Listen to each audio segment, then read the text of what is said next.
Bonjour à toutes et à tous. L'actualité, c'est maintenant sur cdmofficiel.com. Mesdames et messieurs, voici pour vous donc les principaux titres de cette édition. Le tribunal militaire de Bamako, fermeté exemplaire face au détournement d'armes de guerre.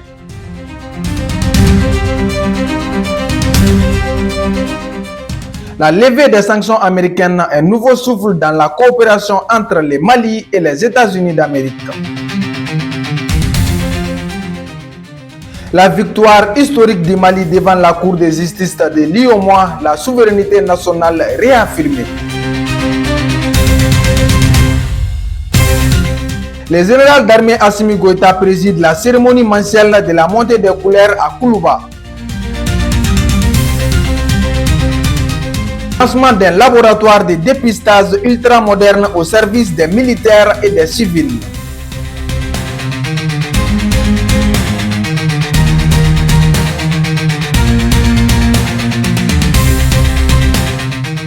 Heureux de vous retrouver sur notre plateforme cdmofficiel.com. Retour sur un événement qui a profondément marqué les esprits au centre du regroupement d'instruction physique de Kati. Les blessés de guerre ont encore une fois de plus réussi un important soutien du collectif pour la défense des militaires CDM, un geste fort, un symbole placé sous le signe de la solidarité et du patriotisme qui a rassemblé autorités communales traditionnelles et membres du CDM autour des valeurs de la défense nationale. Barry Konaté et Brahma Traoré. Nous sommes venus le cœur plein de respect, plein de reconnaissance, plein de fidélité. Dans le cadre de Sungalo Deme, El Hajj Fassaluma Keita dit Bemba National, à travers le collectif pour la défense des militaires CEDEM, remet aux blessés de guerre ici présents 4 tonnes de riz, 4 tonnes de sucre et 30 bidons d'huile. Mais au-delà des chiffres, il y a un message clair, un message fort, un message national. Car nous sommes 23 millions de femmes, 23 millions debout, 23 millions solidaires, 23 millions reconnaissants. Au nom de la direction du service social des armées, je tiens à exprimer nos remerciements sincères au collectif pour la défense des militaires pour cette généreuse dotation composée de 4 tonnes de riz, 4 tonnes de sucre, 30 bidons d'huile. Le comité pour la défense des militaires a vu juste en ciblant les blessés de guerre, ceux-là qui ont versé leur sang pour la cause de la nation. Ce n'est pas un choix inutile. Chers invités, mesdames et messieurs, ce don qui intervient à ce mois sacré de Carême revêt une signification toute particulière. Le mois de Carême est un temps de partage, de compassion et de solidarité envers les plus vulnérables. Monsieur le Président du collectif pour la défense des militaires, mesdames et messieurs, à travers ce geste, vous envoyez également un message fort, celui que nos militaires, particulièrement ceux qui portent dans leur chair les séquelles des opérations, ne sont pas oubliés. Ils restent au cœur de la reconnaissance et de la solidarité nationale. Nous sommes du même père et de la même mère. On le dit souvent, comme l'a dit le général d'armée Assimi Goïta lors du dialogue intermalien. Tu peux être Bambara, tu peux être Soninké, tu peux être Touareg, tu peux être ceci, cela. Ça, c'est ton prénom. Mais notre nom de famille à nous tous, c'est le Mali. Prompt rétablissement à tous les soldats blessés de l'armée malienne. La polyclinique des armées de Kati accueillera bientôt un laboratoire de dépistage ultramoderne destiné aux forces de défense et de sécurité et à la population civile. Posé ce jeudi 26 février 2026 par le général de division Omar Diarra, la première pierre marque une avancée majeure pour la santé civile et militaire, renforçant la prévention, le dépistage et la résilience des soldats et des citoyens. La polyclinique des armées de Kati s'apprête à accueillir un laboratoire de dépistage ultramoderne destiné à la fois aux forces de défense et de sécurité. Et à la population civile, ce jeudi 26 février 2026, le chef d'état-major général des armées, le général de division Oumar Diarra, a procédé à la pose de la première pierre de cette infrastructure d'envergure, construite sur une superficie de 420 mètres carrés. Le futur centre comprendra un hangar d'accueil, un laboratoire d'analyse, un bureau de consultation, une salle d'attente et des sanitaires modernes. Le coût global du projet, incluant la rénovation du laboratoire des sapeurs-pompiers de Dravela, s'élève à 2 milliards de francs CFA, selon le directeur central des services de santé des armées, le général de brigade Guédjouma Dambélé. Ce projet marque une avancée majeure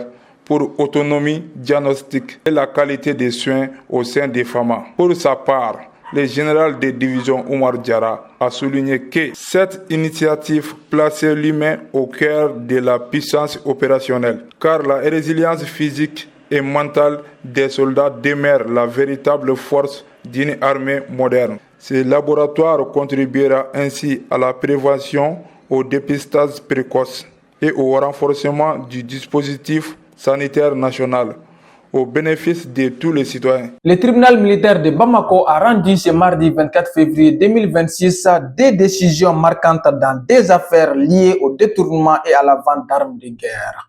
Une audience empreinte de fermeté et de discipline où la justice réaffirme sa détermination à préserver l'intégrité des forces des armées et de sécurité nationale. Les points avec Barry Konati. Le tribunal militaire de Bamako a tenu ce mardi 24 février 2026 son audience correctionnelle dans son enceinte de Dar Salam. Deux dossiers portant sur le détournement et la vente d'armes de guerre étaient inscrits au pôle de cette session présidée par le magistrat Hassan Adolo. Les soldats de première classe Mousoulouni Touré de la 234e compagnie d'infanterie motorisée de Ségou, reconnu coupable de détournement et de tentative de vente illégale de munitions de guerre, a été condamné à 3 ans de prison ferme. Toujours sous le drapeau, il purgera sa peine dans les locaux de la gendarmerie avant sa radiation et son transfert vers un établissement pénitentiaire civil. Le deuxième dossier impliquant le caporal Moussa Silla, poursuivi pour détournement et vente d'armes de guerre, a été renvoyé au 7 avril 2026 pour défaut de citation de la partie civile. Le prévenu est, selon le tribunal, en situation de désertion. Dans son réquisitoire, le substitut du procureur, le capitaine Aliou Sinayogo, a rappelé que la circulation illicite des munitions constitue une menace grave pour la sécurité nationale, alimentant le terrorisme et en affaiblissant les capacités de nos forces armées et de sécurité. Une audience placée sous le sceau de la rigueur et du respect du droit. Le mouvement Mali Niadakura lance un appel à l'engagement citoyen à travers ses podcasts de sensibilisation sous le slogan Anga Faso Bara. L'initiative invite chaque Malien à comprendre, s'impliquer et à contribuer activement au changement pour le développement social. Isidore Sankara. Aleko Amma, il y a des gens qui ont pris le train de la révolution par opportunisme. Aujourd'hui était le deuxième numéro du podcast dédié à la révolution progressiste populaire malienne. Et comme vous le savez, il y a une semaine, la révolution a reçu un lot d'une malienne établie à l'extérieur par rapport au moule, tout ce qui est pavage. Il y a l'opération Mali Niadakura qui a été lancée par la révolution. Et l'initiative est venue d'une dame qui vit en Chine. Et elle est portée aujourd'hui par la révolution, qui est sous le leadership du collectif pour la défense des militaires. Donc aujourd'hui, on a voulu donner les informations par rapport au projet, le logo du projet et le programme qui sera établi par nos partenaires, parce que un tel projet d'envergure nationale ne peut se faire qu'avec avec l'État, c'est-à-dire avec les autorités en place. Donc il était important que nous, en tant que jeunes, en tant que citoyens maliens, de prouver qu'on est capable d'apporter notre contribution à l'édifice national. Donc, c'est un projet vraiment ambitieux parce que nous comptons donner, comme son nom le dit, Niadakura, un nouveau visage au Mali. Et ça ne peut se faire qu'avec l'accompagnement de tout le monde, et on a besoin de tout le monde, et on espère que tous les Maliens seront présents et ils répondront de façon massive. Au palais de Koulouba, le président de la transition, le général d'armée Assimi Goïta, a félicité les pôles d'avocats ayant défendu le Mali devant la Cour de justice de l'UEMOA. Cette rencontre fait suite à une victoire historique qui annule les sanctions imposées au pays et réaffirme la souveraineté nationale, tout en renforçant la crédibilité du Mali sur la scène régionale et internationale.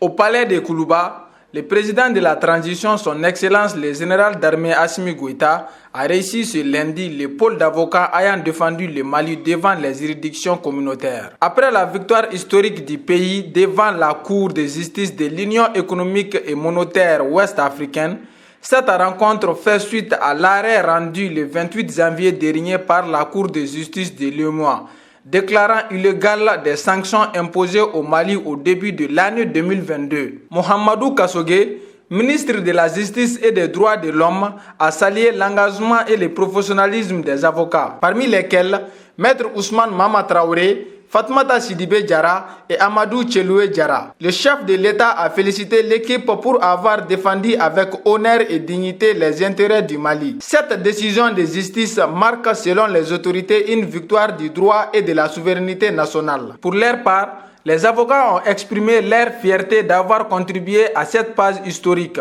soulignant que leur plaidoirie reposait exclusivement sur les droits communautaires. L'arrêt de la Cour confirme ainsi que les sanctions contre le Mali étaient entachées d'irrégularité, rappelant que même en période de crise, les institutions régionales demeurent soumises aux principes de droit et de la légalité. Une victoire judiciaire qui renforce la position du Mali sur la scène régionale et internationale.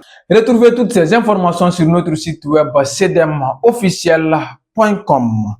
En ce mois béni de Ramadan, les fidèles musulmans sont appelés à renforcer leur foi à travers les actes de piété, de la patience et de la solidarité, respect des obligations religieuses, maîtrise de soi et générosité envers les personnes les plus diminuées. Certaines parties de la population nous donnent leur avis.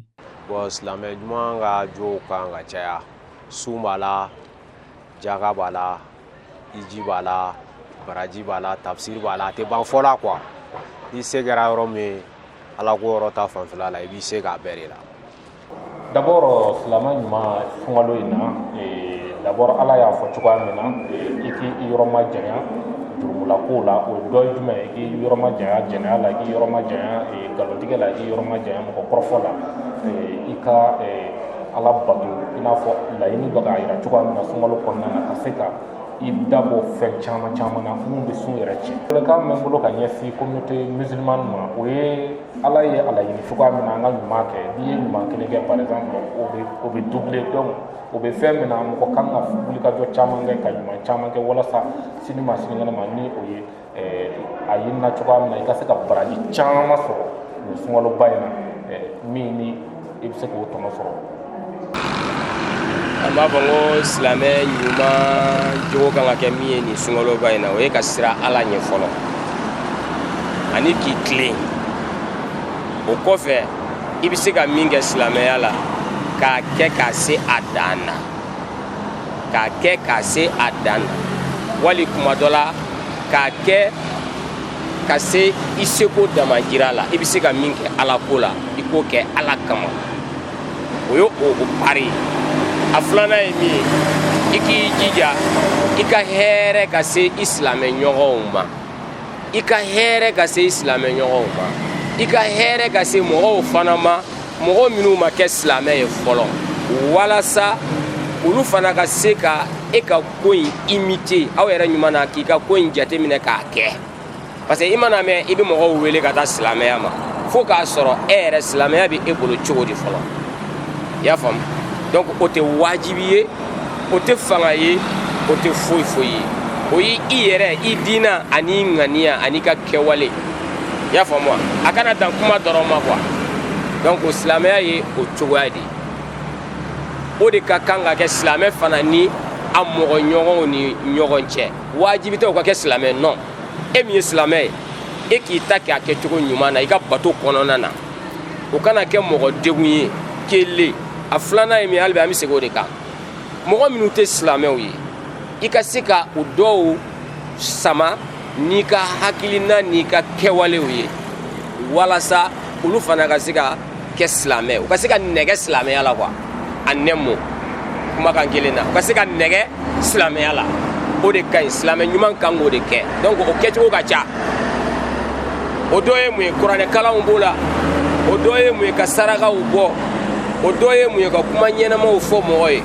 o dɔ ye mun ye ka mɔgɔw hakilinaw ɲini aw kɔni an bɛ nin sunkalo in de la aw tɛ ka nin kɛ sisan aw tɛ ka nin kɛ sisan a kɔni ka d'an ye aw b'a kɛ tan aw b'a kɛ tan aw b'a kɛ tan o b'a sɔrɔ e y'a daminɛ fɔlɔ o b'a sɔrɔ e b'a kɔnɔ donc e b'a kɔnɔ o kɔrɔ e y'a daminɛ ka ban donc o la olu bɛ e lagɛ sisan nin bɛ ka kuma min fɔ a ɲɛna est ce que tiɲɛ don ni tiɲɛ don ale de b'a kɛ fɔlɔ an b'a ye ale de la e ma fɛn min kɛ e bɛ se ka mɔgɔ wɛrɛ bila o la donc i b'a kɛ de mɔgɔw b'i ye olu fana b'i ka kow jate minɛ u b'i ladege. Le Premier ministre, le général de division Abdoulaye Maïga a reçu l'ambassadrice des États-Unis d'Amérique au Mali.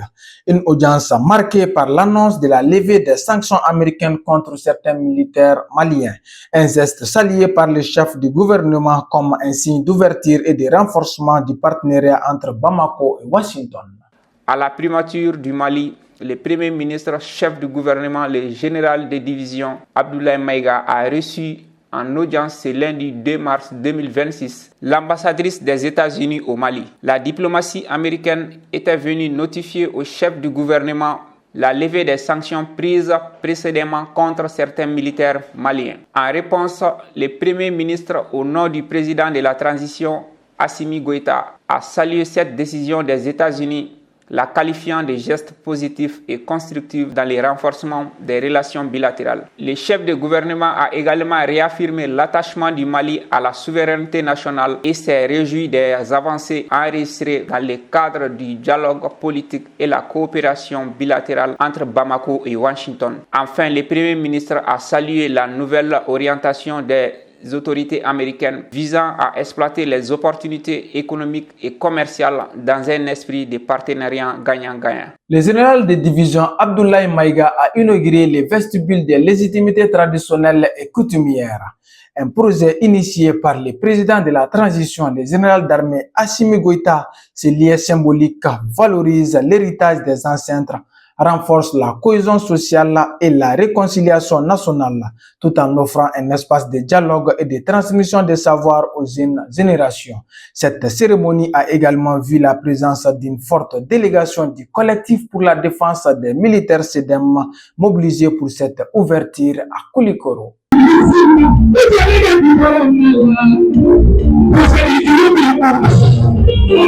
Parce que ay min kɛ a jɔyɔrɔ bonyana nin ko in na kosɛbɛ a ye banderole min kɛ an bɛna nin kɛ souvenir ba ye an bɛna to vestibule la ni maa o maa nana a bɛ se ka kude dɔrɔn a bɛ dugutigi bɛɛ ye. n'ala ye a kɛ zɛrɛ an b'a bɛɛ fo maa ma bɔ yɔrɔ o yɔrɔ la ka na an b'a bɛɛ fo ne tɛ kuma bilen n bɛ bɛɛ de fo ala ka bɛɛ sara ala ka bɛɛ sɔrɔ ala ka minɛ ko bɛɛ nɔgɔya ko n'o minɛ ko yɔrɔ la ka kuma sa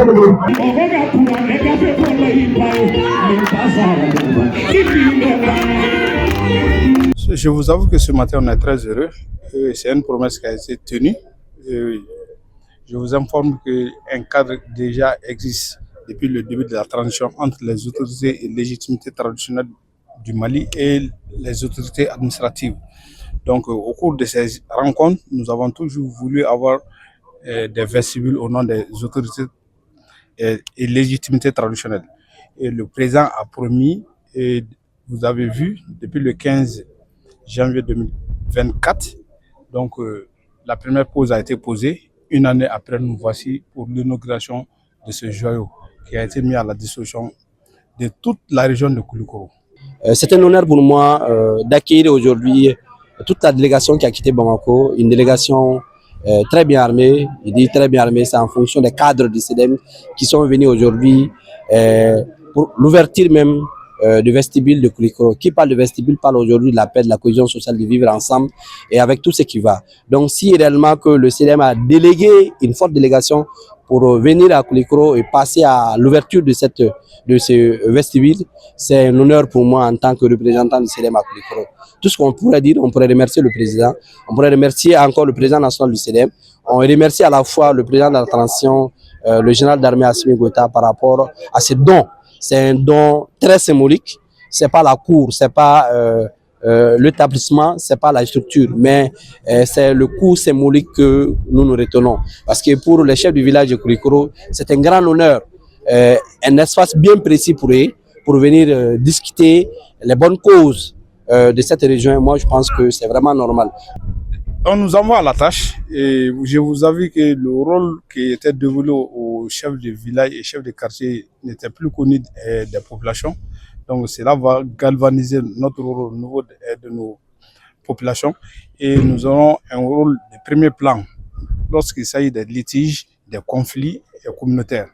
Donc je demande à toute la population de faire de ces vrais civils leur habitation, leur lieu de travail et leur lieu de rencontre. On rend à César ce qui appartient à César et ils vont participer aujourd'hui à la paix, à la construction et vraiment à l'éducation de la nation et cette jeunesse. Aujourd'hui, ils sont les responsables. Demain, nous allons prendre le flambeau de ce vestibule pour devenir les chefs de quartier ainsi des chefs de village de Koulikoro. Donc tout ce qui a été confié à eux, pour leur dire que c'est de passage. Et si vraiment on te confie quelque chose dans le mandem profond, on prend ça à âme le corps pour vraiment maintenir le bien public, pour que les gens demain, pour vous dire qu'on vous a confié tel ou tel tâche, vous n'avez pas pu le maintenir à bonne science. Donc tout ce qu'on pourrait le dire, c'est une mission, c'est vraiment un défi à leur honneur.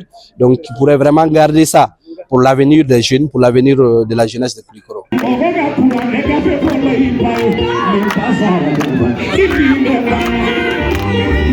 Au palais de Koulouba, le président de la transition, le général d'armée Assimi Goïta, a présidé ce lundi 2 mars 2026 la traditionnelle cérémonie mensuelle de montée des couleurs. Un rendez-vous symbolique qui célèbre le patriotisme, l'unité nationale et le respect du drapeau, rappelant à chaque Malien son devoir envers la nation.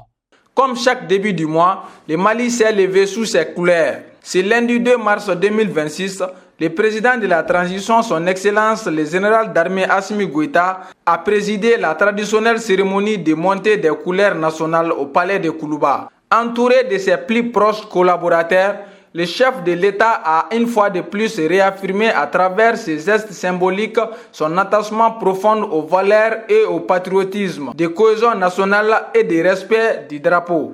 Un moment solennel qui rappelle à chaque Malien l'importance de l'unité et le devoir envers la nation. Sedemofficiel.com, votre source d'information qui bouge avec vous. Parce que nous sommes 23 millions de femmes. Et nous voilà au terme de cette édition. Merci bien de l'avoir suivi, mesdames et messieurs. Nous vous disons donc au revoir et à très bientôt.